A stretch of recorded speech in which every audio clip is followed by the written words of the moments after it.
So when we talk about music, we talk about art, passion, talent, but we also talk about truth and perception. Imagine you put on your headphones and you start listening to music, something so deep and soft that it makes you sleep like a baby. Would you feel that same sensation with heavy metal or pop?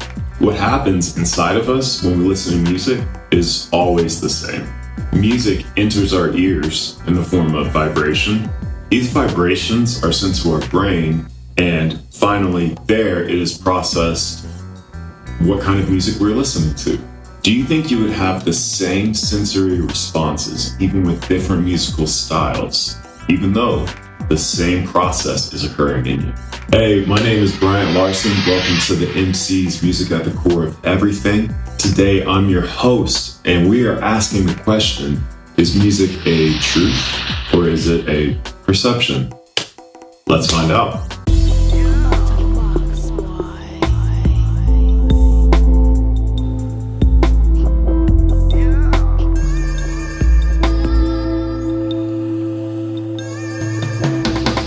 I mean, there are things that are non-negotiable and not subject to interpretation or perception, and that is a fact. Okay, for example, this reminds me of the last Avengers movie, where Thanos said that he believed that the universe and the people of this world deserve a second chance, when in fact, millions of people disappeared, died.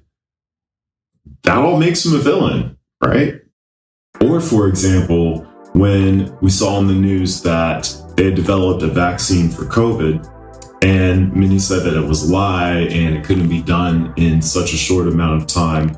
But in just 1 year, there it is. Our scientists had developed a vaccine against COVID, and they were able to minimize the pandemic. And now we can resume our lives again, not as before, but close enough. That is why we cannot deny the fact that the truth is non-negotiable. It is what it is. The same happens with music.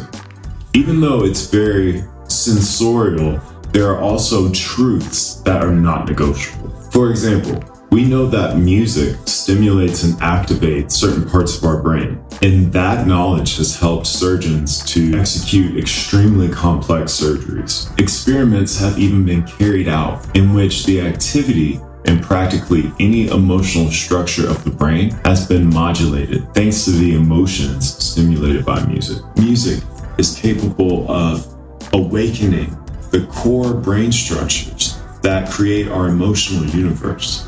And it's not about perception, it's a fact that is undeniable. Hasn't it happened to you that you've come home from a long, stressful day at work and you sit on your couch and you kick back and you throw on some music? That music will surely relax you and change your mood, even if you don't start dancing because you're tired. Of course, music is emotional. Of course, music is about perception, but music goes farther than just concepts of truth and perception. Living music surpasses our reality because it actually helps us to escape from it. For example, a couple of years ago, Justin Bieber revealed that he likes Tex-Mex music, which is very far from his reality, pop music. For him, that musical style is one that helps him to escape from his pop reality. He's under a lot of pressure from his label, his friends, his family, and he's an adult with responsibilities. He has to earn money just like the rest of us do.